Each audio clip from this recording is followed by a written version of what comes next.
السلام علیکم ورحمۃ اللہ وبرکاتہ۔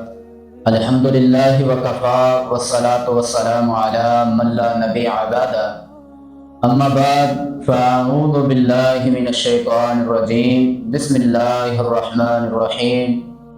یا ایہا الناس انتم الفقراء الی اللہ واللہ هو الغنی الحمید۔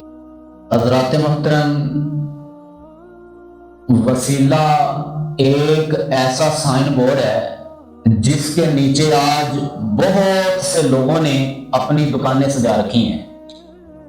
لٹیرے ہمارے خون پسینے کی کمائی چار جاتے ہیں اور ہم یہ سمجھتے رہتے ہیں کہ جناب یہ ہم پہ بہت بڑا احسان عظیم کر رہے ہیں، لیکن حقیقت کے اندر ایسا نہیں ہوتا۔ اسی آڑ میں آج کتنے ہی لوگوں کی عزتیں پامال ہوگی، کتنے ہی لوگوں کے ایمان لٹ گئے، لیکن یہ سلسلہ ابھی تک بڑے ہی عیارانہ طریقے کے ساتھ جاری و ساری ہے، جبکہ اللہ رب العالمین اپنی واضح کتاب کے اندر اعلان فرماتے ہیں یا ایھا الناس انتم الفقراء الی اللہ واللہ هو الغنی الحمید۔ اے دنیا کے انات کے لوگوں، تم سب کے سب اللہ ہی کے محتاج ہو۔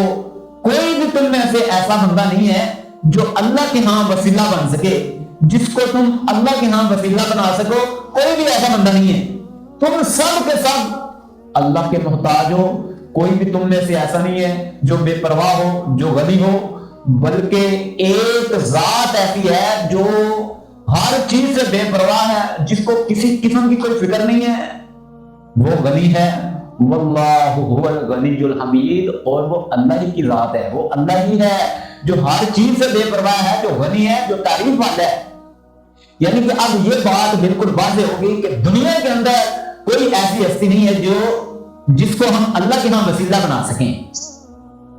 یعنی کہ اللہ خود فرما رہے ہیں سب کے سب محتاج ہیں، کوئی بھی غنی نہیں ہے، کوئی بھی بے پرواہ نہیں ہے، کوئی بھی ایسا نہیں ہے جو بے فکر ہے، جس کو کسی قسم کی کوئی فکر ہی نہیں ہے، ٹینشن ہی نہیں ہے، اللہ کے ہاں وہ وسیلہ بن سکتا ہے۔ آج اسی آج کے اندر تو لوگوں نے یہ دیکھیں کتنی دکانیں کھول رکھی ہیں، لوگوں کے ایمان خراب کر چکی ہیں انہوں نے، لوگوں کی عزت پامال کر دی ہیں انہوں نے، لیکن یہ انسان ہے کہ سمجھتا ہی نہیں ہے۔ اللہ بہت غنی ہے، اگر اس کی تعریف کی جائے، کوئی اس کی تعریف کرے نہ کرے، وہ اس سے بھی بے پرواہ ہے۔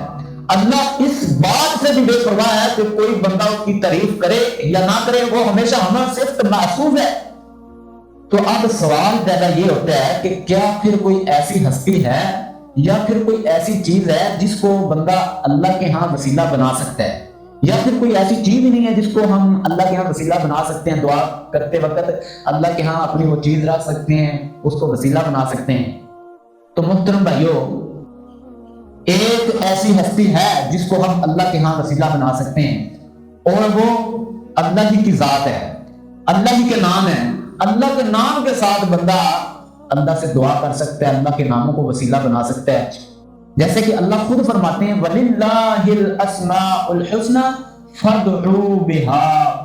اللہ کے ناموں کے ساتھ دعا کرو، اللہ سے دعا کرو۔ جیسے کہ یہ قرآنی وسیلے ہیں، اللہ کے نام یا رحمان، اے رحم کرنے والے رحم کر دے، یا غفار، اے بخشنے والے تو ہمیں بخش دے، یا رزاق، اے رزق دینے والے ہمیں رزق عطا کر۔ اس طرح کے وسیلے اللہ کے سامنے بندہ رکھ سکتا ہے، اللہ کے ناموں کے ساتھ اللہ کے ناموں کو پکار کر اللہ سے دعا کر سکتا ہے بندہ۔ پھر اسی طرح حضرت آدم علیہ السلام کو دیکھ لیں کہ اللہ رب العالمین نے حضرت آدم علیہ السلام کو بڑے شوق سے، بڑے پیار سے پیدا فرمایا، اور اس کے بعد اپنی خلافت عطا کرنے کا اعلان کیا۔ پھر تمام فرشتوں سے حضرت آدم علیہ السلام کو سجدہ کرایا۔ تو پھر جس نے حضرت آدم علیہ السلام کو سجدہ نہیں کیا، گھمنڈ دکھایا، تو اللہ نے زمین پہ پھینک دیا۔ پھر حضرت آدم علیہ السلام کو جنت کے اندر رہنے کا حکم دے دیا اور تمام پھل کھانے کی اجازت دے دی، صرف ایک پھل کے علاوہ۔